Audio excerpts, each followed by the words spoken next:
नमस्कार, मैं आरती। News today 24/7 में आपका स्वागत है। आइए नज़र डालते हैं आज की मुख्य खबरों पर। खबर रुड़की से है, जहां पर उत्तराखंड प्रदेश की रियासत में हो रही उथल-पुथल। पुष्कर धामी प्रदेश के मुख्यमंत्री बनने के बाद विपक्ष भी सरकार को घेरने में जुट गई है। कांग्रेस ने भाजपा सरकार पर जनता का शोषण किए जाने का आरोप लगाया है।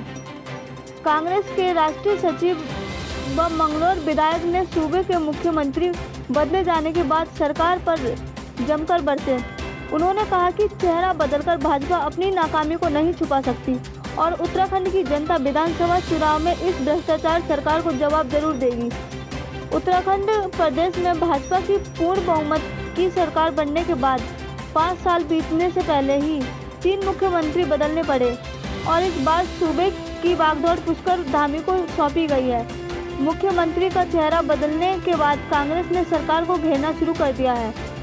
कांग्रेस राष्ट्रीय सचिव व मंगलौर के कांग्रेस विधायक काजी निजामुद्दीन ने भाजपा सरकार पर उत्तराखंड की जनता को ठगने का आरोप लगाया है। उन्होंने कहा है कि उत्तराखंड में भाजपा सरकार का कार्यकाल समाप्त होने में अब बस कुछ ही समय बाकी है। कोरोना काल के इस समय में उत्तराखंड प्रदेश की जनता को नया आयाम देने का समय था, लेकिन भाजपा नए मुख्यमंत्री बनाने में जुटी हुई है। भाजपा सरकार चेहरे बदलकर सरकार की नाकामी छुपाना चाहती है, जनता से उम्मीद लगाई हुई है, जबकि इन बीते सालों में भाजपा सरकार ने केवल जनता को लूटने का काम किया है। लेकिन इस बार उत्तराखंड की जनता इस निकम्मी सरकार को जवाब जरूर देगी। 4.5 साल ऐसे ख़राब कर दिए इन लोगों ने कि भारतीय जनता पार्टी की सरकार डबल इंजन की सरकार कहकर आई थी और जनता ने उनको भारी बहुमत के साथ चुनाव जिताया था। 70 में से 57 विधायक इनके पास हैं। लेकिन अफसोस की बात यह है कि इन्होंने पहले दिन से ही इनका कोई विकास में दिलचस्पी नहीं थी। प्रदेश में सड़कें नहीं, बिजली की हालत बद से बदतर, अस्पतालों की हालत बद से बदतर। हम इस बात को लगातार कहते रहे कि प्रदेश में बेरोज़गारी लगातार बढ़ रही है। जो कांग्रेस के शासन में फैक्ट्रियां लगी, वो लगातार फैक्ट्रियां बंद हो रही हैं। किसान परेशान हैं, खेत में पानी नहीं है।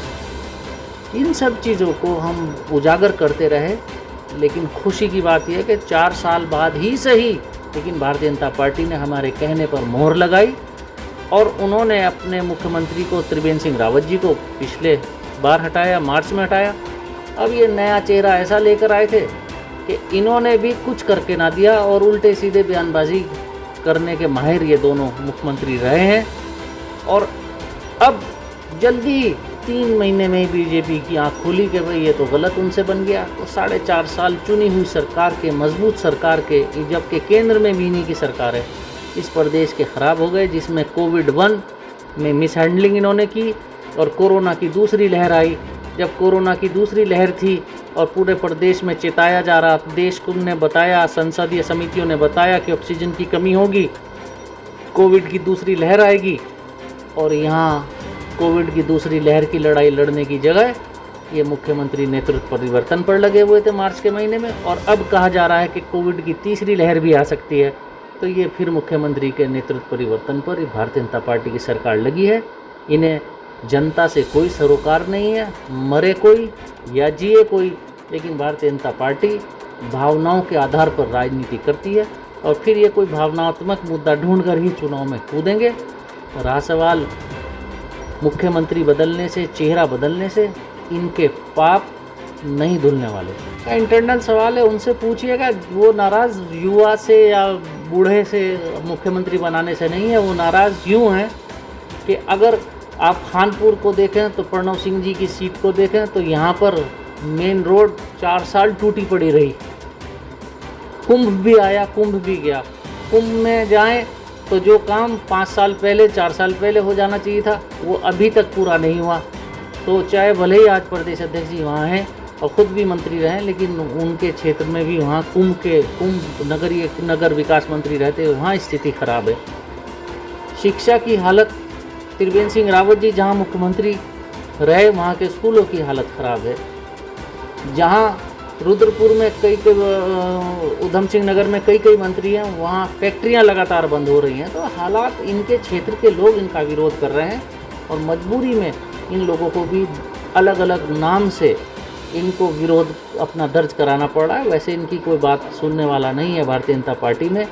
तो जब प्रदेश की हालत बद से बदतर है, जनता असंतुष्ट है, जनता में रोष है, तो वो रोष कहीं ना कहीं विधायकों पर जब उतरता है तो विधायक जाकर वो गाहे बगाहे उसको वहाँ अलग अलग नाम और अलग अलग बहाने से उतारने का कोशिश करते हैं। लेकिन बीजेपी में ना जनता की सुनवाई है, ना विधायकों की सुनवाई है। हालात बद से बदतर है, बेरोजगारी चरम पर है, महंगाई चरम पर है, किसानों की हालत ख़राब है। इनके विधायक महिलाओं के साथ दुराचार करते हैं, तो महिलाओं का अपमान होते देखना भारतीय जनता पार्टी का चरित्र बन गया।